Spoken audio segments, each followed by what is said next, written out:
हमारा next topic है वो है बायोलॉजी। ठीक है, यानी कि आने वाली हमारी जो परीक्षाएं हैं जैसे आरआरबी, एनटीपीसी या जितनी ग्रुप डी की परीक्षाएं हैं तो उसमें फिजिक्स, केमिस्ट्री और बायोलॉजी यानी कि 3 पोर्शन से क्वेश्चन आते हैं। तो आज हम देख रहे हैं सबसे पहले हमारा टॉपिक है बायोलॉजी यानी कि जीव विज्ञान। और जीव विज्ञान के बारे में सबसे पहले इसका हम एक संक्षिप्त परिचय देखते हैं।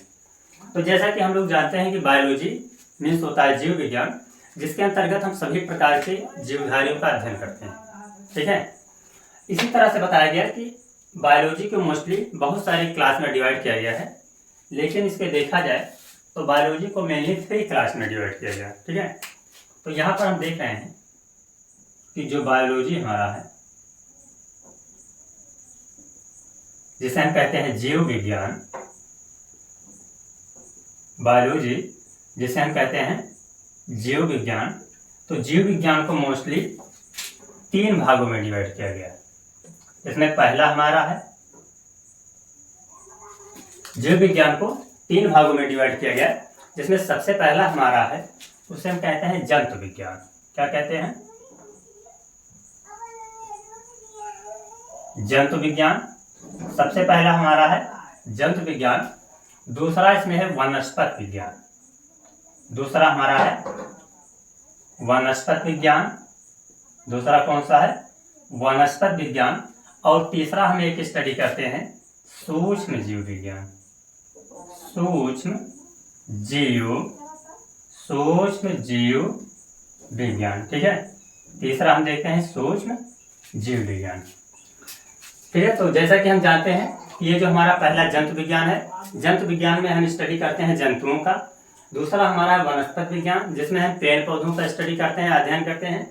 और तीसरा हमारा जो सूक्ष्म जीव विज्ञान है, इसमें उन जंतुओं का या उन माइक्रो सूक्ष्म जीवों का अध्ययन करते हैं जिन्हें हम अपनी नॉर्मल आंखों से नहीं देख पाते हैं, अर्थात जिन्हें हम माइक्रोस्कोप से देखते हैं। ठीक है, तो ये हमारे हो गए 3। अब सबसे पहले देखते हैं इन तीनों के जनक के नाम। तो जैसा कि सबसे पहला हमारा गया है जंतु विज्ञान, तो जंतु विज्ञान के बारे में बताया गया कि जंतु विज्ञान के जो जनक हैं या जंतु विज्ञान के जो फादर हैं वो कौन है? अरस्तु। तो जंतु विज्ञान के जो जनक हैं, यानी कि सबसे पहला हम देखें जो हमारा जंतु विज्ञान है, जंतु विज्ञान, तो जंतु विज्ञान के जो जनक हैं वो हैं अरस्तु। कौन है? अरस्तु। दूसरा हमारा है जो वनस्पति विज्ञान है, वनस्पति विज्ञान। दूसरा हमारा वनस्पति विज्ञान जो है इसके भी जनक जो है, दूसरा हमारा जो है वनस्पति विज्ञान, इसके जनक के नाम के बारे में बताया गया। तो वनस्पति विज्ञान के जनक हैं थियोफ्रास्ट। कौन है? थियोफ्रास्ट। ठीक है, और तीसरा जो हमारा है सूक्ष्म जीव विज्ञान। तीसरा है सूक्ष्म जीव विज्ञान। तीसरा सूक्ष्म जीव विज्ञान, सूक्ष्म जीव विज्ञान। तो सूक्ष्म जीव विज्ञान के जो जनक हैं उनको बताया गया कि लुई पाश्चर। कौन है वो? Louis Pasteur. Louis Pasteur. ठीक है, हाँ, यहाँ पर हम ये देख रहे हैं कि जो बायोलॉजी है, यानी कि बायोलॉजी को जो 3 क्लास में डिवाइड किया गया है, तो बायोलॉजी के भी जनक हैं, यानी कि जो जीव विज्ञान है, जीव विज्ञान, तो इस जीव विज्ञान के जो जनक हैं वो भी कौन है? तो जीव विज्ञान के जनक हैं वो भी अरस्तु होंगे। ठीक है, तो यहाँ पर हम 3 देख रहे हैं, जीव विज्ञान के जनक अरस्तु, जंतु विज्ञान के जनक अरस्तु, वनस्पति विज्ञान के जनक थियोफ्रास्ट, और जो हमारा लास्ट में सूक्ष्म जीव विज्ञान है उसके जो जनक है वो कौन है? तो उसके जनक होंगे लुईस पाश्चर। ठीक है, अब आइए, तो जैसा कि बायोलॉजी के बारे में एक पहला हमारा जनरल टॉपिक है। जनरल टॉपिक में बताया गया है कि जो जीवधारियों में जीव द्रव्य होता है, यानी कि जो प्रोटोप्लाज्म होता है, तो सभी जीवधारियों में जो हमारा प्रोटोप्लाज्म होता है वो जीवधारियों की एक वास्तविक जीवित पदार्थ होता है। ठीक है, तो यानी कि इसमें बताया गया कि जो जीव द्रव्य होता है, जीव द्रव्य जिसे हम कहते हैं प्रोटोप्लाज्म, प्रोटोप्लाज्म यानी कि जीवद्रव्य जो होता है प्रोटोप्लाज्म जिसे हम कहते हैं, यह जीवधारियों के अंदर, ये जीवधारियों के अंदर यानी कि प्रोटोप्लाज्म जीवधारियों के अंदर एक वास्तविक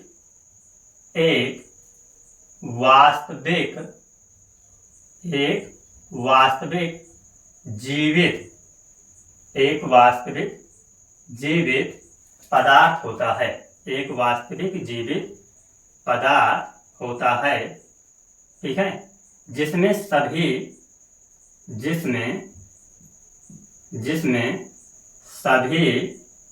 क्रियाएं निहित होती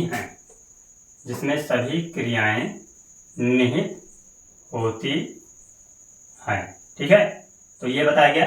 दूसरा हमारा टॉपिक है, इसमें बताया गया कि जो हमारे जीवधारी होते हैं, यानी कि जो कोई भी लिविंग ऑर्गेनिज्म होता है, तो उस लिविंग ऑर्गेनिज्म के अंदर या उस सजीव या उस जीवधारी के अंदर दो क्रियाएं होती हैं। एक हमारा होता है कैटाबोलिक प्रोसेस और एक होता है एनाबॉलिक प्रोसेस। तो हम ये कह सकते हैं कि जीवधारियों के अंदर हम कहते हैं कि जीवधारियों के अंदर उपचय जिसे हम कहते हैं एनाबॉलिक प्रोसेस तथा अपचय यानी कि उपचय जिसे हम कहते हैं एनाबॉलिक प्रोसेस तथा अपचय जिसे हम कहते हैं कैटाबॉलिक प्रोसेस। अपचय या जिसे हम कहते हैं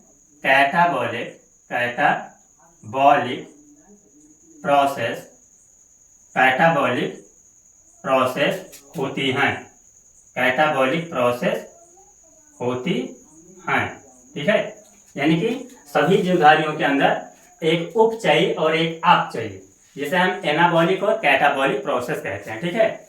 इन दोनों प्रोसेस का वर्क होता है, यानी कि आगे हम लिख सकते हैं कि एनाबॉलिक यानी कि उपचयी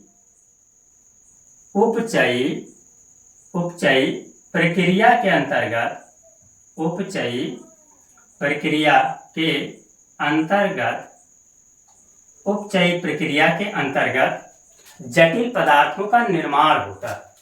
उपचयी प्रक्रिया के अंतर्गत जटिल पदार्थों का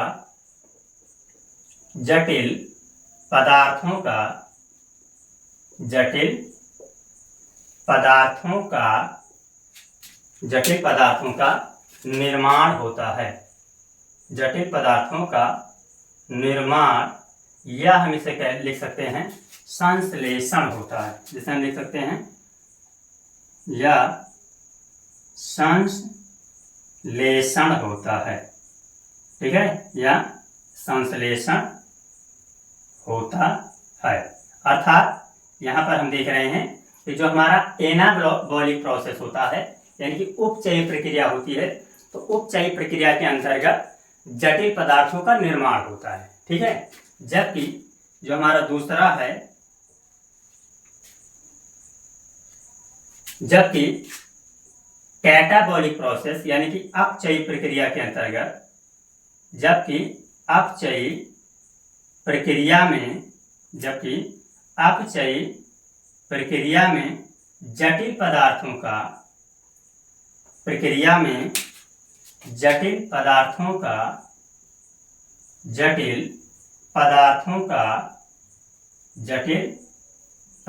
का विघटन होता है। जटिल पदार्थों का विघटन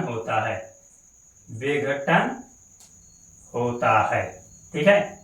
यानी विघटन होता है मीन्स यहाँ पर जटिल पदार्थ जो हैं वो छोटे छोटे टुकड़ों में टूट जाते हैं और इस प्रकार से उनका विघटन होता है। जैसे इसका एक बेस्ट एग्जांपल हम लेते हैं अपने डाइजेस्टिव सिस्टम में। तो डाइजेस्टिव सिस्टम में देखा जाता है कि जब हम लोग फूड को बॉडी के अंदर इनटेक करते हैं तो एक प्रकार से वो एनाबॉलिक प्रोसेस में होता है, यानी कि जटिल पदार्थ में होता है।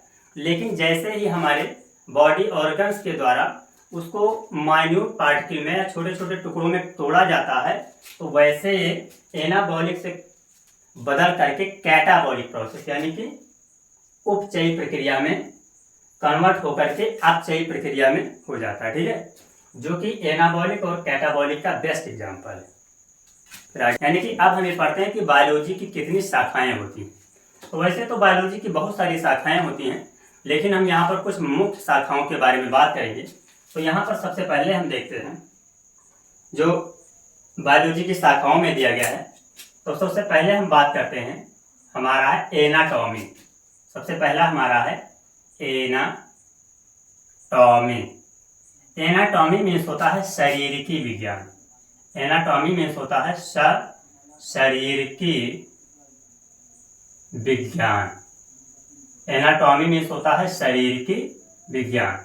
और एनाटॉमी के अंतर्गत हम शरीर के आंतरिक अंगों का अध्ययन करते हैं, ठीक है। तो एनाटॉमी मीन्स हुआ शारीरिकी विज्ञान, और इसके अंतर्गत हम शरीर के आंतरिक अंगों का अध्ययन करते हैं। दूसरा हमारा है, देखा जाए तो मॉर्फोलॉजी होता है। दूसरा हमारा है मॉर्फोलॉजी। मॉर्फोलॉजी मॉर्फोलॉजी मीन्स होता है आकारिकी विज्ञान। मॉर्फोलॉजी मीन्स होता है आकारिकी विज्ञान। मॉर्फोलॉजी मीन्स होता है आकारिकी विज्ञान, ठीक है। और आकारिकी विज्ञान के अंतर्गत हम शरीर के बाह्य अंगों का अध्ययन करते हैं। चलिए यहाँ लिख देते हैं, एनाटॉमी यानी कि शारीरिकी विज्ञान के अंतर्गत, शारीरिकी यानी कि एनाटॉमी यानी शारीरिकी विज्ञान के अंतर्गत हम आंतरिक अंगों का, आंतरिक यानी कि एनाटॉमी के अंतर्गत आंतरिक अंगों का अध्ययन करते हैं, ठीक है। वहीं पर दूसरा हमारा है आकारिकी, जिसके अंतर्गत हम बाह्य अंगों का अध्ययन करते हैं। बाह्य अंगों का अध्ययन करते हैं, ठीक है। यहीं पर हमारा जो अगला है थर्ड नंबर है, थर्ड यहाँ से लिखते हैं। थर्ड नंबर में जैसे हमारा अगला है बायोकेमिस्ट्री।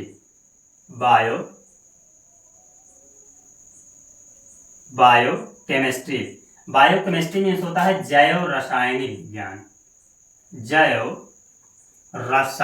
विज्ञान। बायोकेमिस्ट्री मीन्स होता है जैव रासायनिक विज्ञान, ठीक है।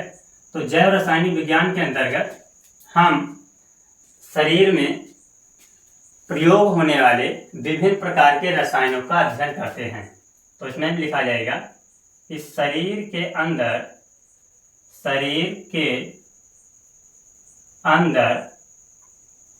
प्रयोग होने वाले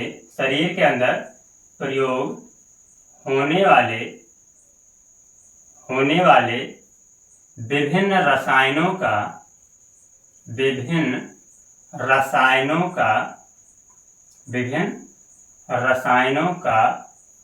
अध्ययन करते हैं।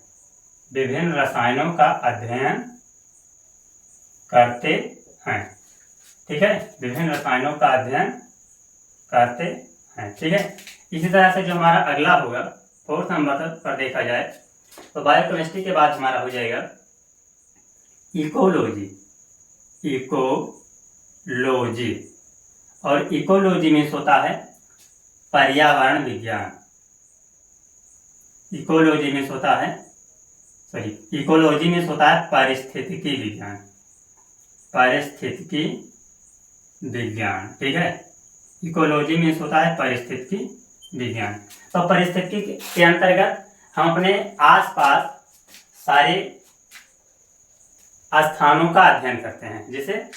जैसे हमारे आसपास के जो स्थान है या कोई स्थल है उसका हम अध्ययन किसके अंतर्गत करते हैं, तो इकोलॉजी यानी कि पारिस्थितिकी विज्ञान के अंतर्गत करते हैं।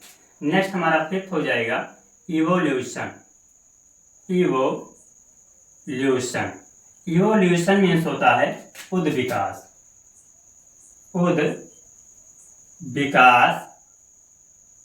इवोल्यूशन मीन्स होता है उद्विकास, यानी कि इसके अंतर्गत हम मानव की प्रजातियों की उत्पत्ति का अध्ययन करते हैं। तो उद्विकास के अंतर्गत हम उत्पत्ति का अध्ययन करते हैं। क्या करते हैं? तो इवोल्यूशन के अंतर्गत हम उत्पत्ति का अध्ययन करते हैं। नेक्स्ट यहीं पर हम ले लेते हैं, हमारा एक हो जाएगा हिस्टोलॉजी। हिस्टोलॉजी के अंतर्गत हम औतकी का अध्ययन करते हैं। हिस्टोलॉजी में होता है औतकी विज्ञान, औतकी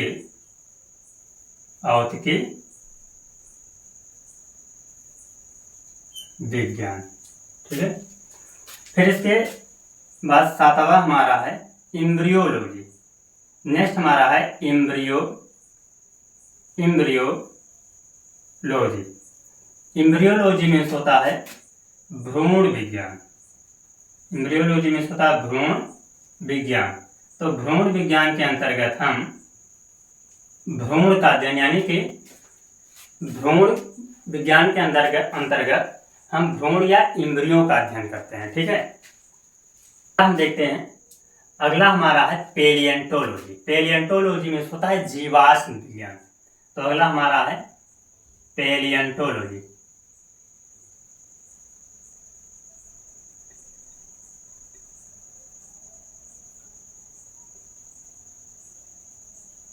अगला हमारा है पेलियंटोलॉजी। तो पेलियंटोलॉजी के अंतर्गत हम अध्ययन करते हैं जीवाश्म विज्ञान, जीवाश्म विज्ञान का। ठीक है। तो जीवाश्म विज्ञान के अंतर्गत हम जीवाश्मों का अध्ययन करते हैं। ठीक है। नेक्स्ट हमारा है फिजियोलॉजी। नेक्स्ट हमारा है फिजियोलॉजी। फिजियोलॉजी को हम कहते हैं कार्यिकी विज्ञान, कार्यिकी विज्ञान। कार्यिकी विज्ञान में होता है कि इसके अंतर्गत हम शरीर की एक्टिविटी का अध्ययन करते हैं, यानी कि शरीर की क्रियाओं का अध्ययन करते हैं।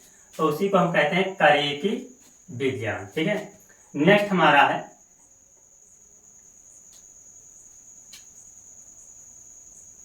इम्यूनोलॉजी। नेक्स्ट हमारा है इम्यूनोलॉजी। इम्यूनोलॉजी के अंतर्गत हम इम्यूनोलॉजी में होता है प्रतिरक्षा विज्ञान। इम्यूनोलॉजी में होता है प्रतिरक्षा विज्ञान। और प्रतिरक्षा विज्ञान के अंतर्गत हम शरीर में उत्पन्न होने वाली इम्यून पावर या प्रतिरक्षा शक्ति का अध्ययन करते हैं, जो कि हमारे बॉडी में बाहर से आने वाली जो फॉरेन पार्टिकल या रोगाणु होते हैं उनसे लड़ने में मदद करती है और उन्हें हरा करके हमारे शरीर को रोग मुक्त बनाती है। ठीक है। नेक्स्ट हमारा है कैरियोलॉजी। और कैरियोलॉजी में होता है केंद्रक विज्ञान। कैरियोलॉजी में होता है केंद्रक विज्ञान, यानी कि इसके अंतर्गत हम क्या करते हैं? केंद्रक का अध्ययन करते हैं, जो कि हायर एनिमल में पाया जाता है। ठीक है। तो ये तो थे हमारे कुछ जीव विज्ञान की शाखाएं, जो कि नॉर्मली 1 नंबर के क्वेश्चन में पूछा जाता है। ठीक है। अब इसके थोड़ा हम आगे चलते हैं और देखते हैं अगला जो हमारा टॉपिक है, इसी में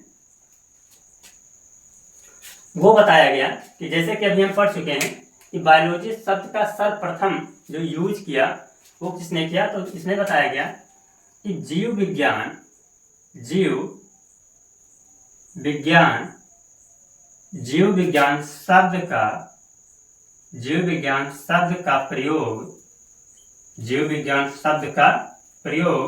सर्वप्रथम लाइमार एवं ट्रेविरेनस,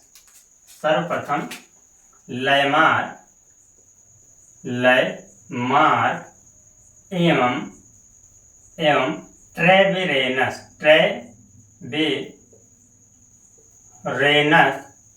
नामक 2 वैज्ञानिकों ने सन 1802 ईस्वी में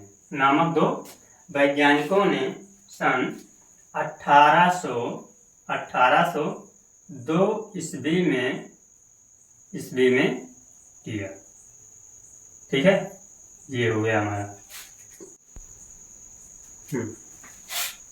हाँ, फिर थोड़ा आगे देखते हैं कुछ और इम्पोर्टेंट टॉपिक। तो बायोलॉजी के कुछ और जनरल टॉपिक की बात करें तो बायोलॉजी में कभी कभी क्वेश्चन पूछा जाता है कि हमारा एक फ्लेवर सेवर टोमेटो, एक टोमेटो है जिसका नाम है फ्लेवर सेवर। ये फ्लेवर सेवर जो हमारा टोमेटो है ये एक प्रकार से ट्रांसजेनिक टोमेटो है, यानी कि एक परिजानित जो है एक टोमेटो है जिसमें इस यानी फ्लेवर सेवर टोमेटो में या फ्लेवर सेवर टमाटर में जो हमारा पॉलीग्लैक्टोयूरोनिडेज एंजाइम होता है, पॉलीग्लैक्टोयूरोनिडेज,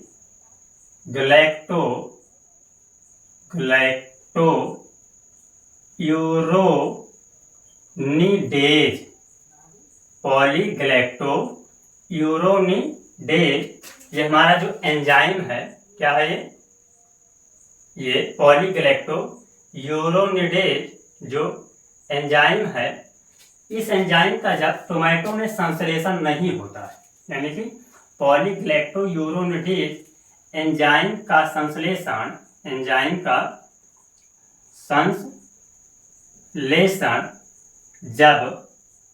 जब टमाटर में नहीं होता है,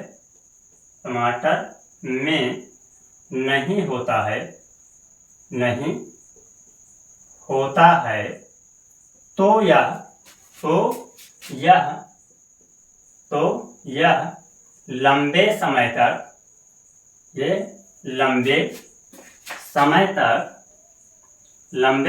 तक ताजा एवं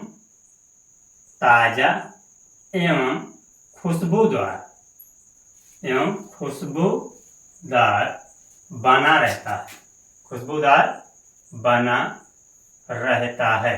ठीक है, यानी कि बताया गया कि जब फ्लेवर सेवर टोमेटो में जो हमारा पॉलीग्लैक्टोयूरोनिडेज एंजाइम है इसका संश्लेषण जब नहीं होता है तो हमारा फ्लेवर सेवर टोमेटो काफी दिन तक यानी कि कुछ हफ्ते तक या कुछ दिनों तक ये ताजा एवं खुशबूदार बना रहता है। ठीक है, इसी तरह से एक क्वेश्चन और पूछा जाता है कि जो हमारा गोल्डन राइस है, कौन सा राइस, तो इसमें बताया गया कि जो हमारा गोल्डन राइस है, गोल्डन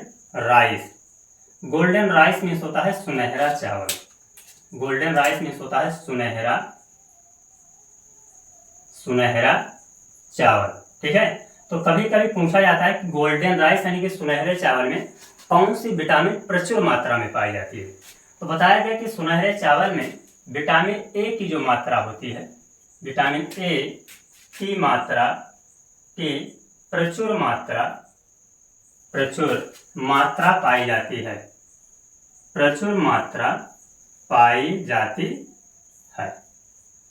ठीक है, ये हो गया हमारा।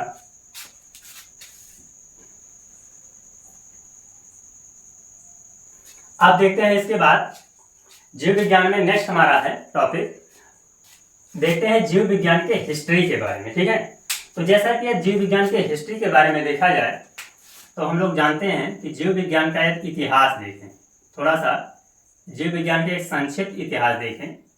तो जैसे कि हम लोग जानते हैं कि जीव विज्ञान के बारे में बताया गया, यानी कि जीवों के बारे में बताया गया, तो एक हमारे साइंटिस्ट थे जिनका नाम था थेल्स। एक साइंटिस्ट थे थेल्स,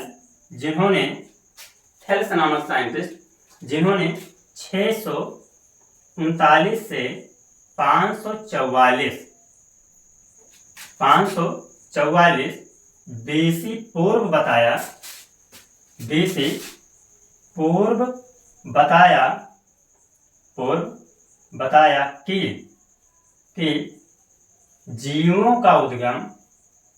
कि जीवों का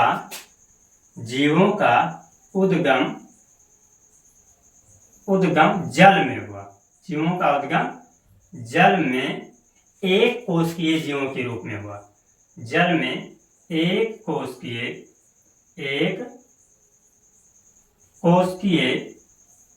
जीवों के रूप में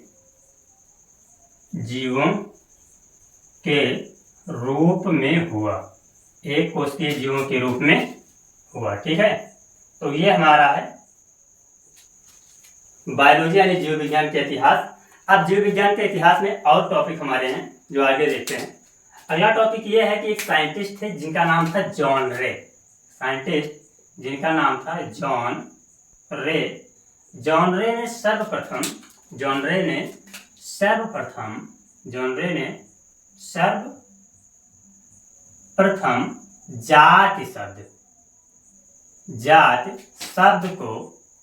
जाति शब्द को प्रतिपादित किए।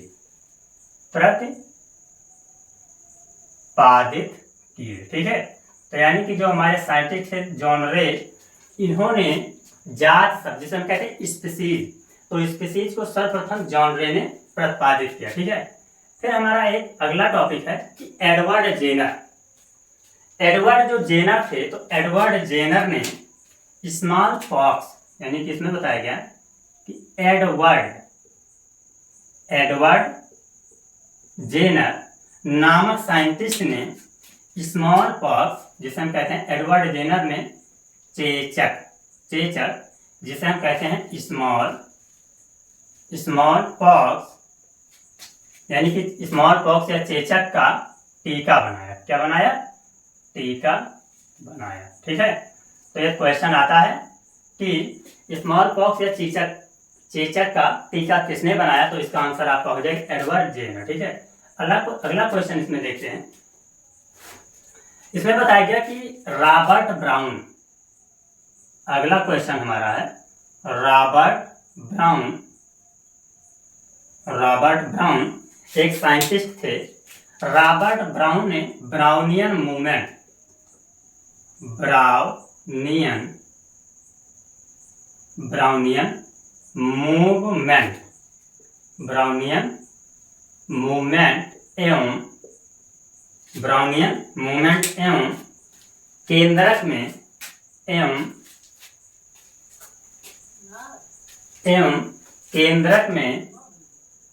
एवं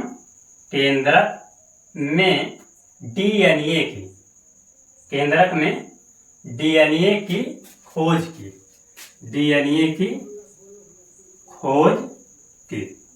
ठीक है। डीएनए की खोज की। जैसा कि डीएनए के बारे में हम लोग जानते हैं कि डीएनए जो कि एक जेनेटिक मटेरियल है। ठीक है। जिसमें पेरेंटल जो क्रोमोसोम होते हैं, पेरेंटल कैरेक्टर जो होते हैं, वो इसमें पाए जाते हैं। और डीएनए जो होता है, इसमें हमारे 4 बेस पेयर होते हैं, एडेनिन, ग्वानिन, साइटोसिन और थायमिन। ठीक है। जिसमें हमारा एक 5वां होता है यूरेसिल, जो कि कभी कभी क्या होता है, इन चारों बेस पेयर यानी कि एडेनिन, ग्वानिन, साइटोसिन और थायमिन में से जब कोई एक बेस पेयर किसी क्रिटिकल कंडीशन के दौरान एब्सेंट रहता है, तो वहां पर हम यूरेसिल का यूज कर देते हैं। ठीक है। तो यहाँ पर बताया गया कि रॉबर्ट ब्राउन ने ब्राउनियन मूवमेंट एवं केंद्रक में डीएनए की खोज की। ठीक है। अगला हम इसी में देखते हैं। नेक्स्ट हमारा टॉपिक जो है वो बताया गया कि स्लाइडेन एवं स्वान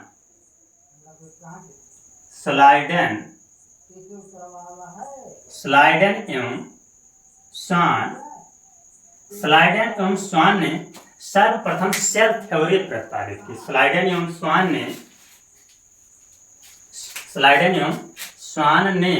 सर्वप्रथम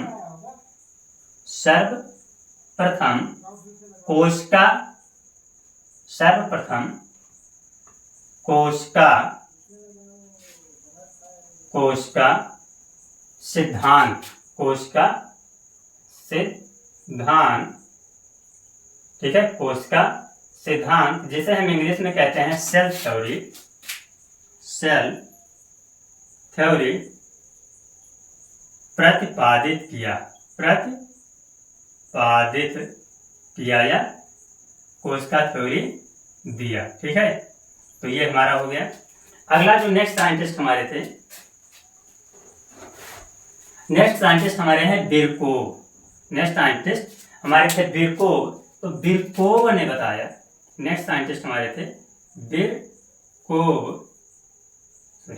बिरकोव, ये हमारे नेक्स्ट साइंटिस्ट थे बिरकोव।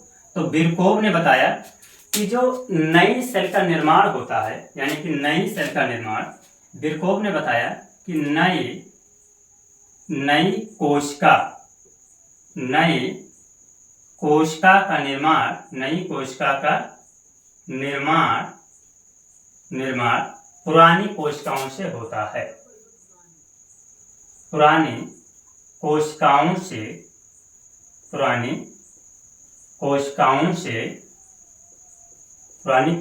से होता है। ठीक है, यहां तक हम देखें। फिर आगे हम देख रहे हैं, टॉपिक देखते हैं। अगला जो हमारा है, इसमें जनरल टॉपिक बताया गया कि एक लुईस पास्चर साइंटिस्ट है। लुईस पास्चर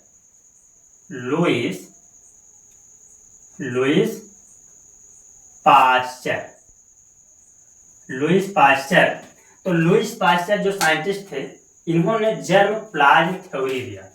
इन्होंने क्या दिया थ्योरी? तो इन्होंने दिया जर्म प्लाज्म थ्योरी दिया। ठीक है, तो लुईस पास्चर ने जर्म प्लाज्म थ्योरी दिया। तो लुईस पास्चर का हो गया जर्म प्लाज्म थ्योरी। फिर अगला बताया गया, नेक्स्ट साइंटिस्ट हमारे हैं,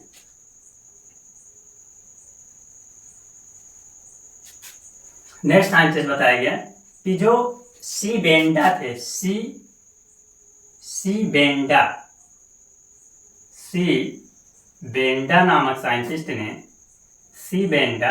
नामक साइंटिस्ट ने माइटोकॉन्ड्रिया की खोज की।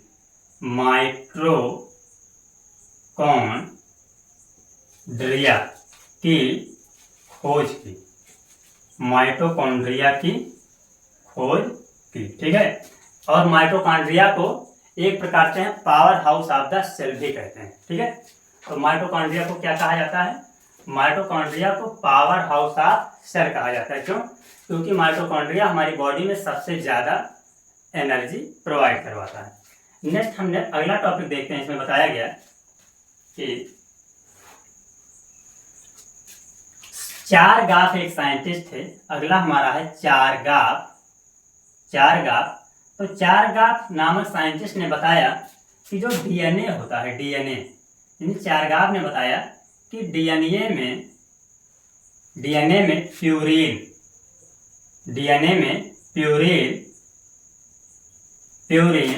एवं पायरिमिडीन समान मात्रा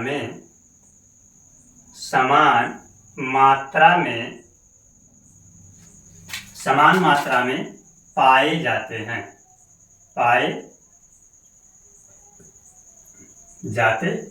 ठीक है, अगला जो हमारा अगला साइंटिस्ट है वो है सिंगर एवं निकोलसन। अगले हमारे हैं सिंगर एवं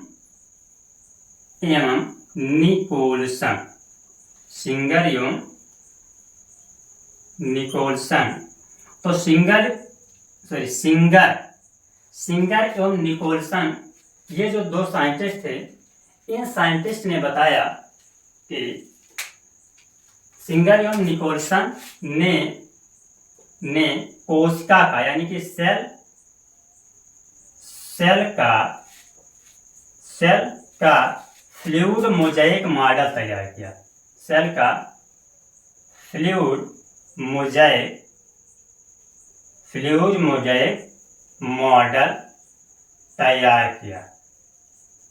ठीक है, फ्लूइड मोजाइक मॉडल तैयार किया और इन्होंने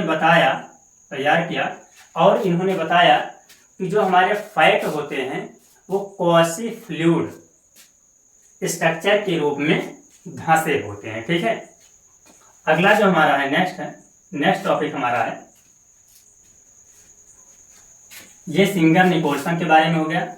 नेक्स्ट टॉपिक हम देख रहे हैं कि बायोलॉजी के कुछ एक्सेप्शन, यानी कि कुछ अपवाद भी हैं। तो आइए देखते हैं बायोलॉजी के अपवाद के बारे में बात किया जाए। अपवाद, तो जैसा कि सबसे पहला अपवाद बायोलॉजी में बताया गया कि जो हमारे स्तनधारी होते हैं, स्तनधारी जीव होते हैं, तो ऐसा माना गया कि सारे स्तनधारी जीवों के अंतर्गत जो आरबीसी होती है वो आकेंद्र की होती है, यानी कि आरबीसी जो कोशिकाएं होती हैं या रेड ब्लड सेल्स जो होता है उनमें केंद्रक नहीं होता है। लेकिन बायोलॉजी में जो हमारा एक्सेप्शन है उसमें बताया गया कि जो कैमल होता है, कैमल एवं लामास में ये दोनों क्या हैं? ये दोनों स्तनधारी हैं, लेकिन इनमें यानी कैमल एवं लामास में जो आरबीसी होता है, आरबीसी वो न्यूक्लिएटेड होता है, वो न्यूक्लिएटेड होता है, अर्थात कि वो कैसा होता है?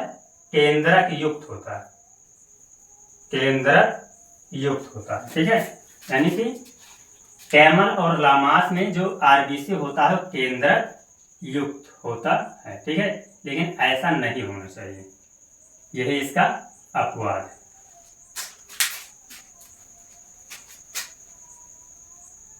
यदि अपवादों में देखा जाए तो अपवाद में हमारा जो अगला जनरल टॉपिक है, अगला जनरल टॉपिक ये है कि जैसे हम लोग जानते हैं कि ऑस्ट्रिच जो है और कीवी, हमारा ऑस्ट्रिच एवं कीवी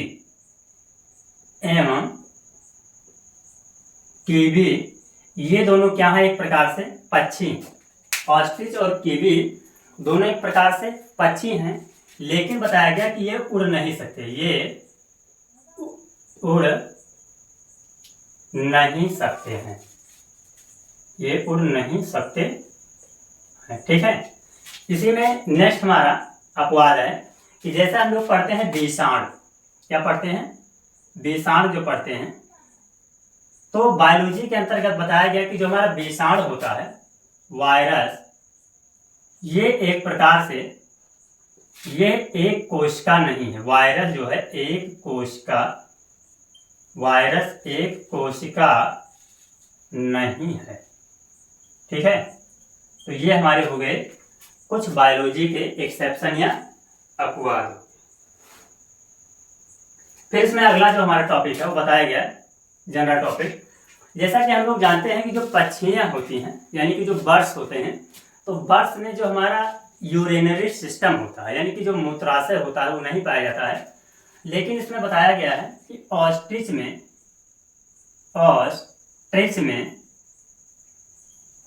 में जो मूत्राशय होता है, मूत्राशय जो होता है जिसे हम कहते हैं यूरिनरी सिस्टम, वो मूत्राशय पाया जाता है, मूत्राशय पाया जाता है। ठीक है, तो ये हमारे हो गए इतने एक्सेप्शनल केस यानी कि अपवाद। अब इसमें जो हमारा लास्ट टॉपिक है, वो हमारा जो लास्ट टॉपिक बचा है वो है दुरुपयोग। दुरुपयोग यानी कि बायोलॉजी का हम कहाँ पर दुरुपयोग करते हैं, यानी कि उसका हम मिसयूज कहाँ पर करते हैं। तो जैसे कि हम सभी लोग जानते हैं कि बायोलॉजी के कुछ इंस्ट्रूमेंट हैं, जैसे एमाइनो सिंथेसिस, सोनोग्राफी या अल्ट्रासाउंड, इन सब का यूज देखा जाए तो इस प्रकार से होता है। जैसे जो हमारा एमाइनो सिंथेसिस होता है, ये एमाइनो जो सिंथेसिस है, एमाइनो सिंथेसिस, तो एमाइनो सिंथेसिस एक बायोलॉजी का एक बहुत ही महत्वपूर्ण क्या है? इंस्ट्रूमेंट है, जिसका प्रयोग हम लोग जो भ्रूण होता है उसके आयु का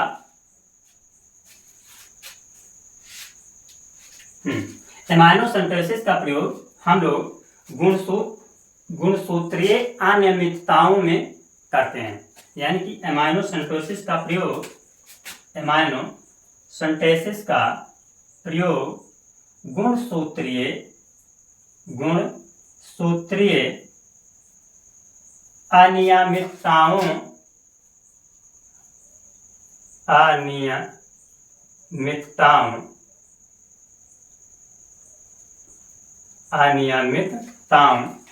जिसे हम कहते हैं गुणसूत्रीय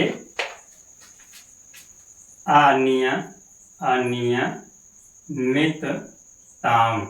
जिसे हम कहते हैं इरेगुलरिटी,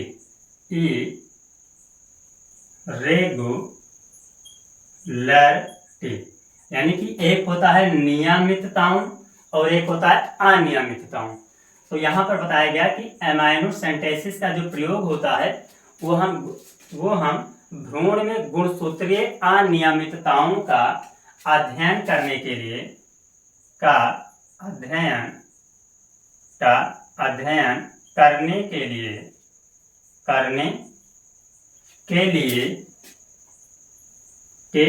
लिए करते हैं, अध्ययन करने के लिए करते हैं। लेकिन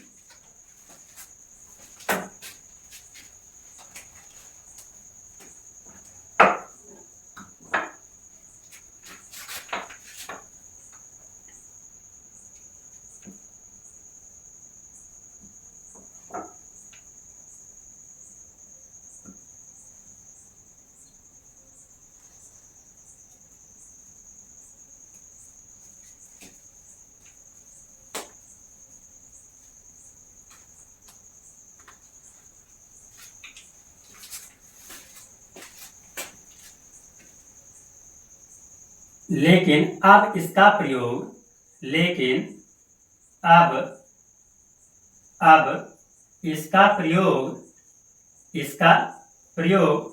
मादा भ्रूण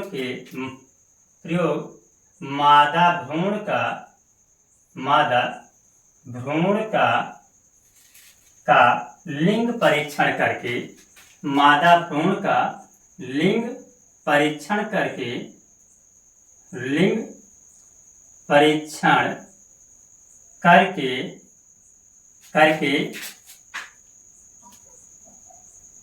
उन्हें गर्भ समापन के लिए प्रयोग किया जाता है,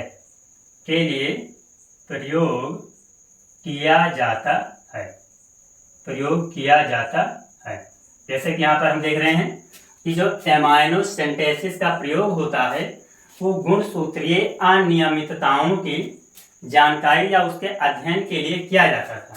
लेकिन अब इसका प्रयोग मादा भ्रूण का लिंग परीक्षण करके एबॉर्शन में या गर्भ समापन के लिए किया जाता है। तो एक प्रकार से देखा जाए तो ये इसका एक दुरुपयोग हो गया। ठीक है, इसी में जो अगला हमारा जनरल टॉपिक है, जैसा कि हम लोग पढ़ते हैं सोनोग्राफी, जैसा कि हम लोग पढ़ते हैं सोनोग्राफी या अल्ट्रासाउंड,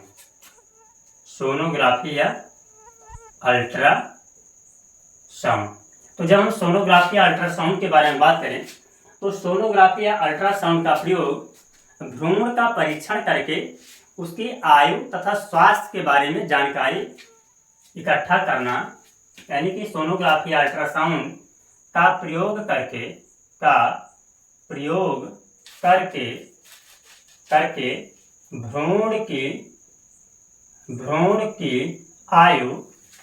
भ्रूण की आयु तथा उसके स्वास्थ्य परीक्षण के लिए स्वास्थ्य परीक्षण के लिए किया जाता है। ठीक है, यहाँ पर हम देख रहे हैं सोनोग्राफी अल्ट्रासाउंड का प्रयोग भ्रूण की आयु तथा उसके स्वास्थ्य परीक्षण के लिए किया जाता है। लेकिन वर्तमान समय में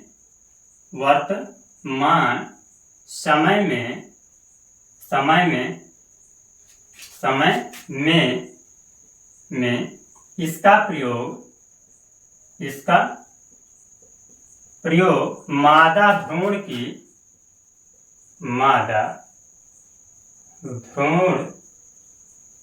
के गर्भ समापन के लिए, मादा भ्रूण की हत्या शॉर्ट में लिख सकते हैं, हत्या के लिए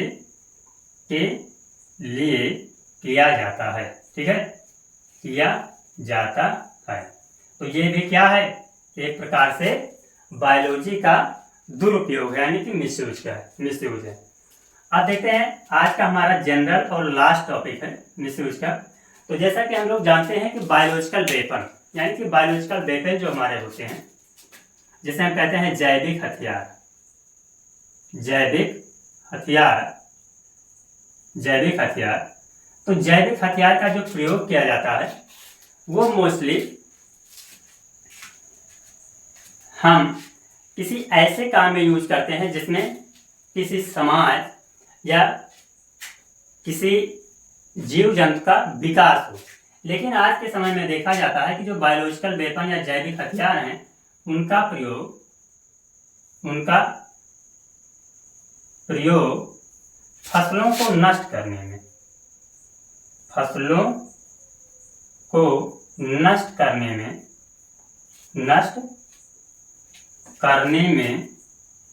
में किया जाता है, ठीक है। और एग्जाम्पल में देखा जाए जैविक हथियार का, तो इसका एग्जाम्पल है एंथ्रेक्स बैक्टीरिया। एंथ्रेक्स क्या है? बैक्टीरिया, ठीक है। तो एंथ्रेक्स बैक्टीरिया क्या है? एक प्रकार से बायोलॉजिकल वेपन या जैविक हथियार है जिसका प्रयोग हम लोग फसलों को नष्ट करने में करते हैं, ठीक है। तो आज का क्लास यहीं तक, और आशा किया जा रहा है कि चीज़ें आसानी से समझ में आई होंगी।